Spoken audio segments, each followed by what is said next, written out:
Grok 2 AI image generator is absolutely wild.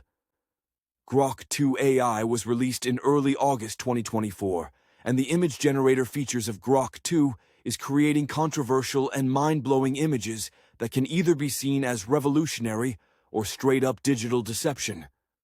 Believe it or not, according to ex-member Oliver Alexander, Grok image generation appears to have no issues with generating images of Elon Musk committing two of the nation's most infamous elementary school shootings.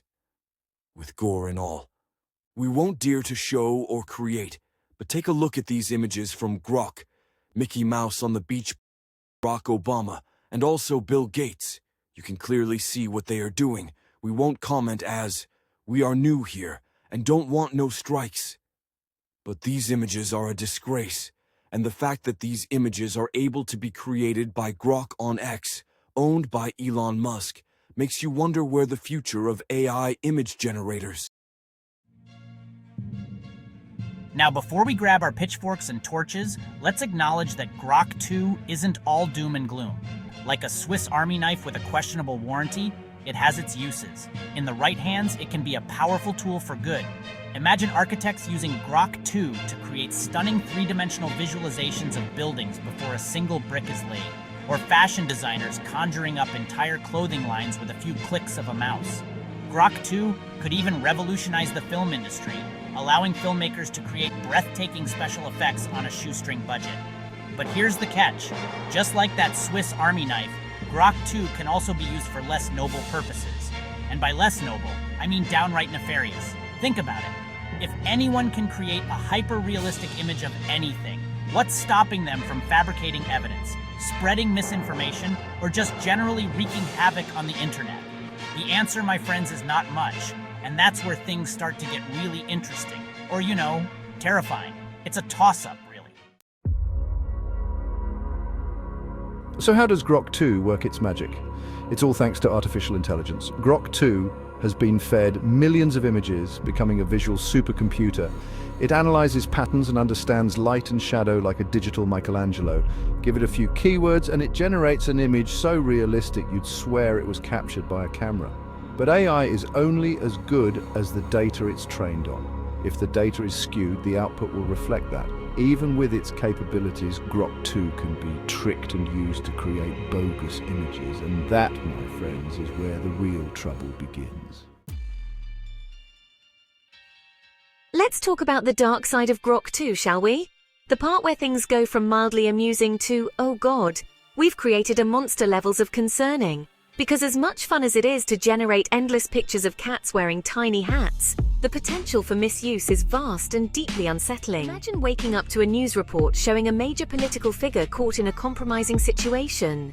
The image is grainy but convincing. Outrage spreads like wildfire on social media. Reputations are ruined. And then it's revealed that the whole thing was a hoax, a fake, generated by some bored teenager with Grok 2. Sound far-fetched? Think again. We've already seen how easily manipulated images can spread misinformation. Remember that time a fake image of the Pope wearing a Balenciaga puffer jacket went viral? Well, that's because it never happened.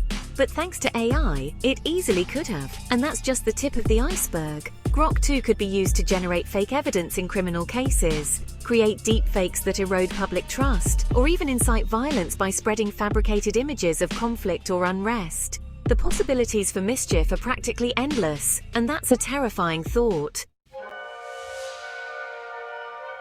Section 5. When seeing isn't believing, Grok 2 and the erosion of trust.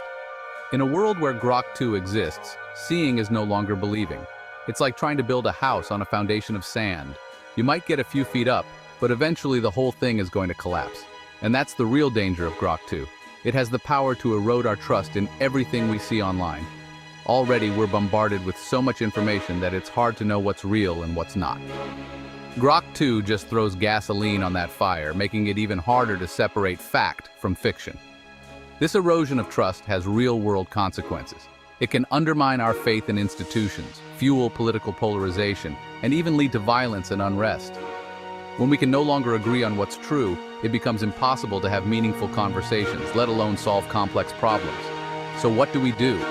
How do we navigate a world where anyone with a computer can become a master forger?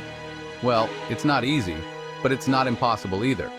It starts with acknowledging the problem, understanding the technology, and developing tools and strategies to combat its misuse. Section 6. Fighting fire with fire AI detection tools. One way to combat the rise of AI-generated fakes is, ironically, with more AI. Just like we've developed antivirus software to protect against computer viruses, researchers are working on AI detection tools that can spot the telltale signs of a Grok 2 creation. These tools work by analyzing images for subtle inconsistencies that the human eye might miss. Think of it like a digital Sherlock Holmes, meticulously examining every pixel for clues that betray its artificial origins. These clues could be anything from unusual patterns in the image data to inconsistencies in lighting and shadows. While this technology is still in its early stages, it shows promise as a way to flag potentially fake images and alert users to their dubious nature. Of course, no technology is foolproof, and as AI image generators become more sophisticated, so too will the detection tools need to evolve. It's a digital arms race, and the stakes are high. Section 7. Watermarking the digital age, a mark of authenticity. Another approach to combating AI-generated fakes is to establish a system of digital watermarking. This would involve embedding invisible markers into digital images that identify their origin and authenticity. Think of it like a digital signature, verifying that an image hasn't been tampered with. This watermarking could be done at the source, with cameras and smartphones automatically embedding these markers into every image they capture. Alternatively, social media platforms and news organizations could require users to verify the authenticity of images before they can be shared. While digital watermarking has its potential, it's not without its challenges. For one, it would require widespread adoption across multiple industries and platforms, which is no easy feat.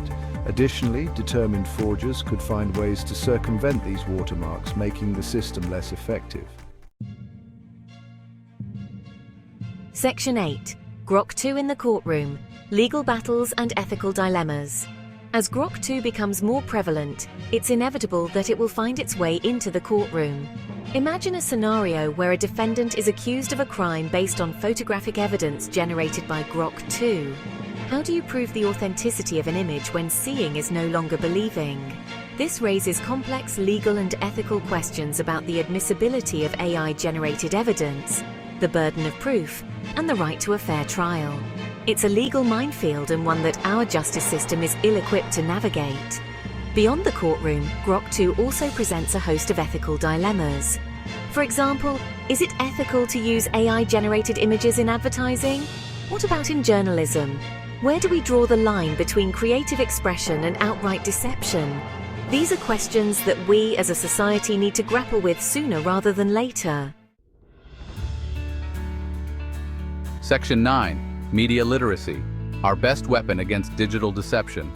While technological solutions like AI detection tools and digital watermarking can help, ultimately, our best defense against the dangers of Grok 2 is good old-fashioned media literacy.